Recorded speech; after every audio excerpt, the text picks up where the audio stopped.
आज प्रदेश में जब सर्वत्र सुरक्षा का एक बेहतरीन माहौल है और 2025 में जब उत्तर प्रदेश को एक गौरव प्राप्त होने जा रहा है कि दुनिया का सबसे बड़ा आध्यात्मिक और धार्मिक सामाजिक जो उत्सव हो, एक महापर्व है महाकुंभ प्रयागराज, जिसमें पूरी दुनिया का एक समागम होने वाला है, जब इसे आयोजित करने का अवसर प्राप्त हो रहा है, तब मैं विपक्ष के अपने साथियों से कहना चाहूंगा कि प्रदेश के माहौल को अपने वक्तव्यों से और अपने करतूतों से कृपया खराब न करें। प्रदेश आगे बढ़ना चाहता है, विकास के अपने लक्ष्यों को प्राप्त करना चाहता है, लेकिन मैं इस बात के लिए आश्वस्त करूंगा कि 25 करोड़ जनता को सुरक्षा देना, उनकी हर प्रकार से हिफाजत करना, ये प्रदेश सरकार की जिम्मेदारी है। लेकिन अराजकता, पत्थरबाजी और किसी भी इस प्रकार के आदेश के खिलाफ जो माननीय न्यायालय ने आदेश किया है, उसके बाद भी कोई कानून को अपने हाथों में लेकर के कानून को ठेंगा दिखाने का प्रयास करेगा तो सरकार उससे सख्ती से निपटने का काम भी करेगी। और वही सख्ती वहां पर आवश्यक है जहां पर लोगों ने माहौल खराब करने का प्रयास किया है। एक भी निर्दोष नहीं जाएगा। जितने भी विजुअल्स होंगे उसके वीडियो फुटेज हैं, गोली चलाते हुए, कट्टा लहराते हुए, तलाशी के दौरान पत्थरबाजी करते हुए, घरों के छतों के ऊपर जो पत्थर रखे गए हैं, ये सारी विजुअल्स हमारे पास हैं और उसके अनुरूप ही कार्रवाई होगी। हां, ये जरूर आश्वस्त करते हैं कोई निर्दोष के खिलाफ कोई कार्रवाई नहीं होने वाली, अब तक नहीं हुई है, आगे भी नहीं होगी, लेकिन कोई दोषी होगा उसको कोई बचा भी नहीं पाएगा। यह भी मैं इस सदन के माध्यम से पूरे प्रदेश के अंदर बहुत स्पष्टता के साथ कहना चाहूंगा कि सरकार की जीरो टॉलरेंस की नीति पहले दिन से है। अपराध और अपराधियों के प्रति, दंगों और दंगाइयों के प्रति वही जीरो टॉलरेंस की नीति के साथ सरकार कार्य करेगी। मैं पूछना चाहता हूं कि हिंदू मोहल्ले से और हिंदू मंदिर के सामने से मुस्लिम जुलूस निकल सकता है, तो मुस्लिम मोहल्ले और मस्जिद के सामने से कोई हिंदू शोभा यात्रा क्यों नहीं निकल सकती? क्यों नहीं निकल सकती? और यहीं पे विवाद शुरू होता है। यानी आप चाहते हैं कि आपके पर्व और त्योहार तो शांतिपूर्ण तरीके से मनाए जाएं। कौन नहीं कहता भी? आपके संबल में थे शिया सुन्नी का भी विवाद हुआ था 1976 में। पूरा विवाद तो शिया सुन्नी का था। उस समय जामा मस्जिद के कब्जे को लेकर के इसी बात का विवाद था। आप इस सच को धूल मत डालिए उस सच पे। और लखनऊ का शिया सुन्नी विवाद ये भारतीय जनता पार्टी की सरकार के समय ही समाप्त हुआ है। आप लोग तो लड़ाते थे, यहां पे शिया और सुन्नी को भी लड़ाते थे, क्योंकि आपकी तो शुरू से ही राजनीति थी बांटने की और फिर कटवाने की, और इसलिए हमने कहा कि न बटेंगे और न कटेंगे। हम न बटेंगे और न कटेंगे। मुझे आश्चर्य होता है, अपने को शिक्षक कहते हैं श्री संग्राम सिंह यादव। हां, सच को स्वीकार करने की सामर्थ्य नहीं, इसलिए चले गए। आप देखें, एक दोहरे चरित्र के व्यक्ति के द्वारा जो अपनी कुछ पंक्तियां पहले लिखी गई हैं और बाद में उसका चरित्र कैसे बदला है। मोहम्मद अल्लामा इकबाल के बारे में वही कहते हैं, यानी जो पहले कहते थे उन्होंने क्या बात कही थी बाद में? मुस्लिम हैं हम, वतन हैं सारा जहां हमारा, चीन वो अरब हमारा, हिंदुस्तान हमारा, तौहीद की अमानत सीनों में है हमारे। दुनिया के बुत कंदों में पहले वह घर खुदा का, तेगों के साये में हम पलकर जमा हुए हैं। मकरीब की वादियों में गूंजी अजा हमारी, पातिल में दबने वाले, हे आसमां नहीं हम, हे गुलस्ता ये अब्दुल्लस, वो दिन है याद तुझको, ये मौज ये दजला तो भी पहचानती है हमको, ये अर्ज ये पाग तेरी हुर्मत पे कट मरे हम, सालार ये कार्रवाई है मीर ये हिजाज अपना, इकबाल का तराना बाग ये दरा है गोया, मुस्लिम है हम वतन है सारा जहां हमारा। अब आप मुझे बताओ, क्या इकबाल को आप अपना आदर्श मानते हैं? क्या इस इकबाल को मानेंगे? क्या वो अपने को पेशे से शिक्षक कहते हैं, ऐसे शिक्षक छात्रों को पढ़ाएंगे तो दुर्गति कराएंगे ही कराएंगे। यानी इकबाल की एक कविता को यहां पे पढ़ करके और वास्तविक सच से आप धूल डाल करके उसको छुपा नहीं सकते हैं। नेता विरोधी दल से पूछना चाहता हूं कि अगर हमारा कोई पर्व और त्योहार है या किसी का भी है, मुहर्रम का जुलूस हो या फिर कोई भी अन्य मुस्लिम समाज का कोई पर्व और त्योहार का कोई जुलूस, वो हिंदू मोहल्ले से सुरक्षित निकल जाता है, कोई दिक्कत नहीं होती, मंदिर के सामने से भी निकल जाता है, कोई समस्या नहीं होती। लेकिन इस समस्या केवल वहीं पे क्यों खड़ी होती है जब कोई हिंदू शोभा यात्रा किसी मस्जिद के सामने से, किसी मुस्लिम बाहुल्य क्षेत्र से निकलती है, तब क्यों तनाव पैदा हो जाता है? तभी क्यों झंडा लगाने में क्या समस्या आ रही है? क्या भारत की धरती पे केसरिया झंडा नहीं लग सकता? क्यों नहीं लग सकता? क्यों नहीं लग सकता? मैं यही पूछना चाहता हूं, आखिर ये दंगे क्यों किए जाते हैं? और बहराइच का मामला, महाराजगंज उस कस्बे का, जहां के बारे में आप कह रहे हैं कि लगातार मुस्लिम बस्ती थी, मोना जी ने भी इस बात को कहा कि बस्ती थी, प्रशासन नहीं था, 4 कंपनियां पुलिस थी वहां पे, और दंगा सड़क पे नहीं हो रहा था, गोली घर के अंदर से चल रही थी। इस निर्दोष राम गोपाल मिश्रा की हत्या हुई और घर के अंदर से गोली चला करके उसकी निर्मम हत्या की गई। हमें इस सच्चाई को स्वीकार करना चाहिए। ये दंगा सड़क पे आमने सामने नहीं था। अगर पुलिस घर के अंदर घुसती तो लोग फिर कुछ और आरोप लगाते।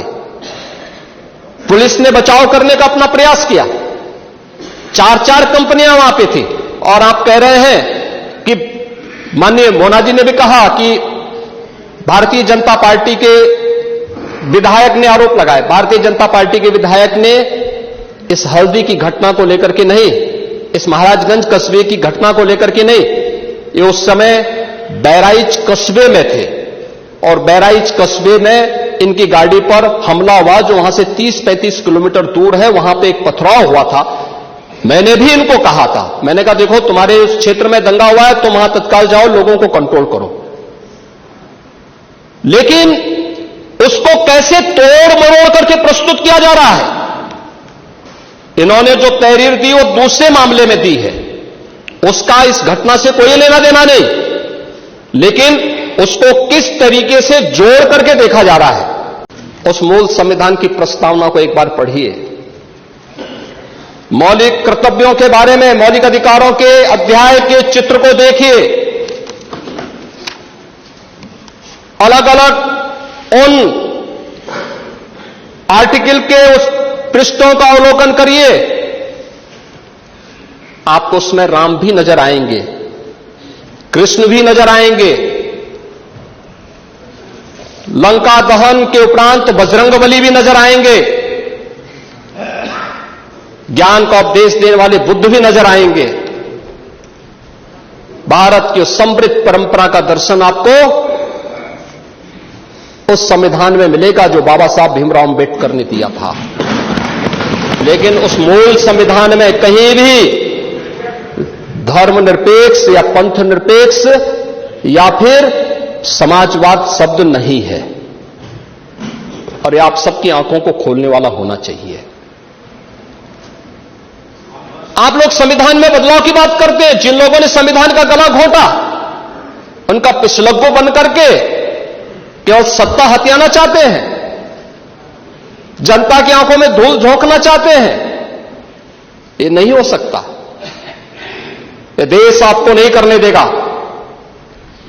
और वह प्रति आपको दी गई है, आप उसका अवलोकन करिए। और मैं नेता विरोधी दल को इसलिए बोलना चाहता हूं, बुद्ध ने करुणा और मैत्री का संदेश उस कालखंड में दिया था जब विदेशी हमले होने शुरू हो गए थे,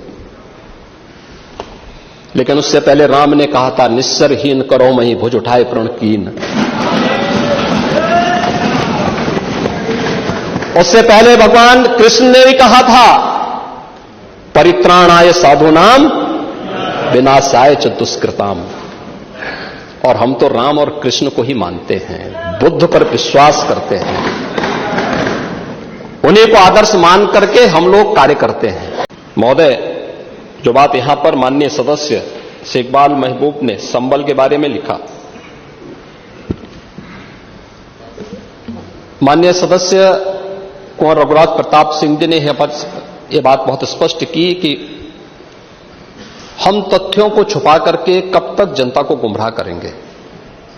हर व्यक्ति जानता है कि माननीय न्यायालय के आदेश पे सर्वे का कार्य हो रहा था और सर्वे हो रहा था। दूसरा, मैं आपसे पूछना चाहता हूं, आप पश्चिम में जाएंगे, पता नहीं आप कैसे हैं, आपके पूर्वज भी हो सकता है, और पश्चिम उत्तर प्रदेश के हमारे सभी लोग अपने सामान्य संबोधन में राम राम ही कहते हैं। तो जय श्री राम कहां से सांप्रदायिक संबोधन हो गया? कहां से सांप्रदायिक संबोधन हो गया? हमारे यहां हम जगते हैं, राम हे राम बोलते हैं, मिलते हैं, राम राम का संबोधन होता है, और अंतिम यात्रा में विदा करते हैं तब भी राम नाम सत्य है ही बोलते हैं। राम के बगैर तो हमारा कोई काम ही नहीं है। और अगर जय श्री राम किसी ने बोली दिया तो इसमें उत्तेजना का मतलब, ये नियत आप समझ सकते हैं उस नियत को। ये चढ़ाने वाला नहीं है, ये चढ़ाने वाला नहीं है,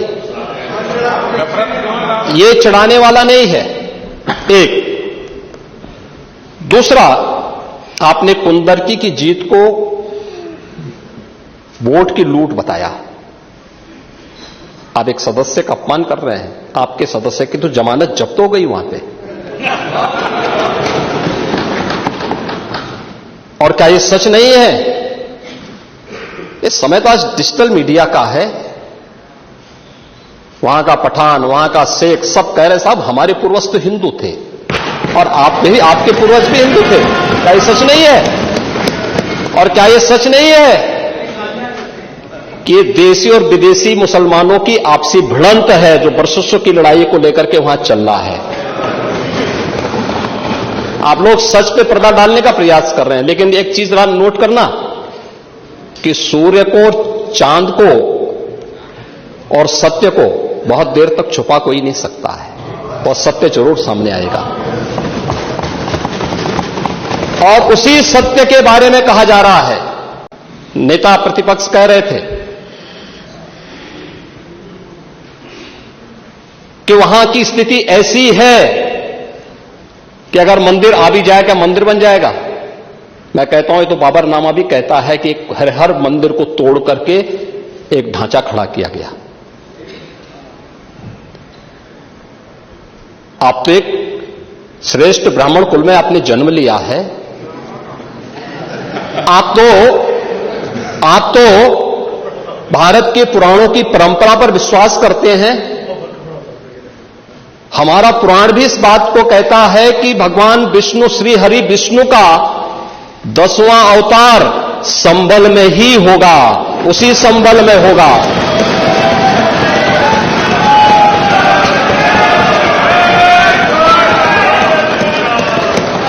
और यह तो केवल सर्वे की बात थी। माननीय न्यायालय के आदेश पर जिलाधिकारी का मतलब जिले का एडमिनिस्ट्रेटिव हेड, पुलिस अधीक्षक उस जिले की पुलिस फोर्स का मुखिया है। इनका दायित्व है कि शांतिपूर्ण तरीके से किसी सर्वे के कार्यक्रम को वहां पे संपन्न करना, माननीय न्यायालय के आदेश को अक्षरशः अनुपालन करना। और सर्वे 19 नवंबर को भी हुआ, 21 नवंबर को भी हुआ, 24 नवंबर को भी सर्वे का कार्य चल रहा था। क्या यह संभव है? नहीं, 21 को संपन्न नहीं हुआ था। ये लगातार सर्वे का काम चल रहा था और सर्वे के कार्य के दौरान पहले 2 दिन कोई भी शांति भंग नहीं हुई। तीसरे दिन जब 23 नवंबर को जुमे की नमाज के पहले और जुमे की नमाज के दौरान जिस प्रकार की तकरीरें दी गईं,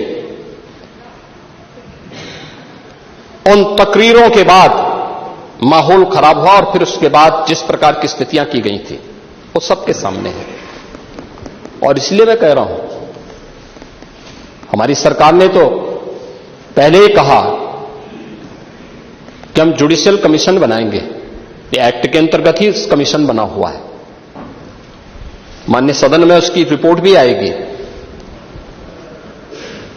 दूध का दूध और पानी का पानी सबके सामने आएगा।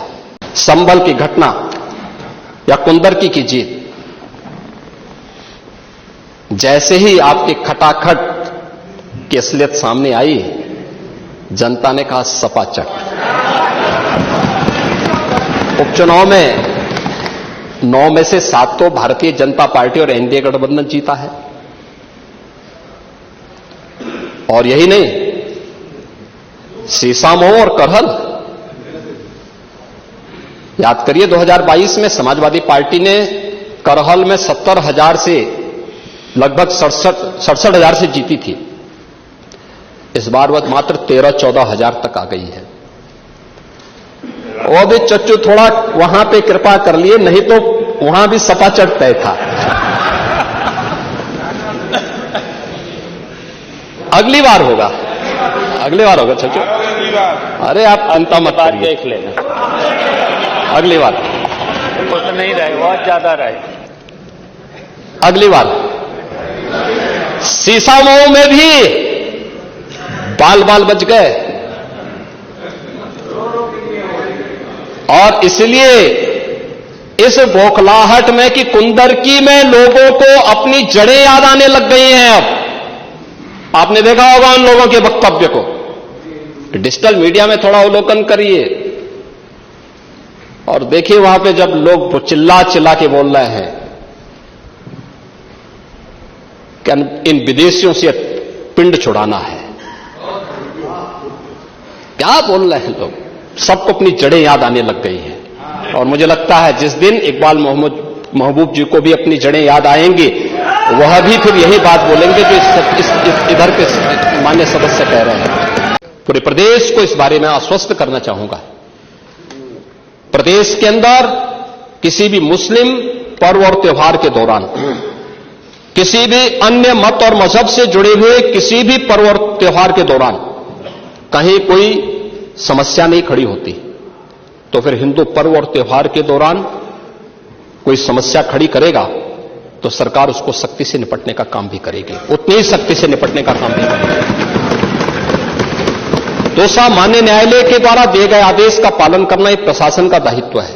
उसमें सरकार उसको डायरेक्शन दे न दे, उसका दायित्व बनता है कि उसको पालन करे और संभल के अंदर प्रशासन ने वही पालन किया है।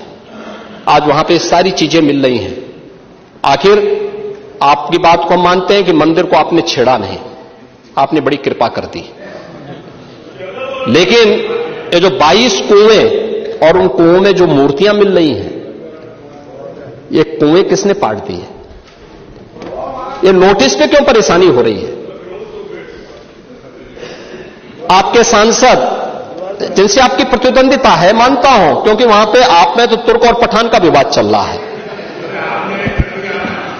मैंने नहीं कर दिया, एक विवाद चल रहा है। आप उनके सामने, माननीय सदस्य के सामने, आप उनके साथ अपनी जड़ें ढूंढ रहे होंगे, लेकिन ये सच्चाई है, ये सच्चाई है, क्योंकि ये तो है ही। सकीफुल रहमान बर्क कभी भी अपने को ये नहीं बोलते थे कि मैं भारत का नागरिक हूं, वो तो कहते थे मैं बाबर का संतान हूं, वो बोलते थे। आप भी मानते हो किस बात को? अब आपको तय करना है कि आक्रांताओं को अपना आदर्श मानते हैं या रामकृष्ण और बुद्ध की परंपरा को अपना आदर्श मानते हैं। भारत के अंदर राम, कृष्ण और बुद्ध की ही परंपरा रहेगी, बाबर और औरंगजेब की परंपरा नहीं रहेगी। मैं केवल एक बात कहना चाहता हूं कि अगर संभल के बारे में हम जब बात करते हैं महोदय, एक लंबा सिलसिला है इस संभल का, और अगर मैं संभल की जब चर्चा करता हूं तो संभल में कैसे माहौल खराब किया गया वहां पे।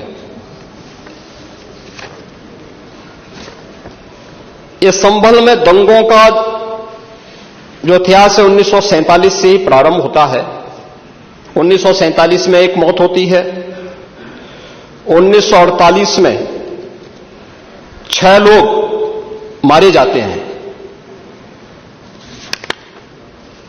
1958 में भी दंगा होता है, 1962 में भी दंगा होता है, 1976 में भी 5 लोगों की मौत वहां पर हुई थी, और 1978 में 184 हिंदुओं को सामूहिक रूप से जला दिया गया था। 184 हिंदुओं को हत्या हुई थी, हिंदुओं की हत्या हुई थी, और जलाया भी गया था, और 184 हिंदू मारे गए थे वहां। 184। मैं वही तो कह रहा हूं ना, आप उस सच को स्वीकार नहीं करेंगे, आप उस सच्चाई को स्वीकार नहीं करेंगे, और लगातार कई महीनों तक वहां कर्फ्यू था। 1980 में फिर दंगा हुआ था, एक मृत्यु हुई। 1982 में फिर दंगा हुआ, एक मृत्यु हुई। 1986 में 4 लोग मारे गए, और 1990 फिर 1992 में 5 मौतें हुई, 1996 में 2 मौतें हुई। ये लगातार इस सिलसिला चलता रहा 1947 से लेकर के अब तक।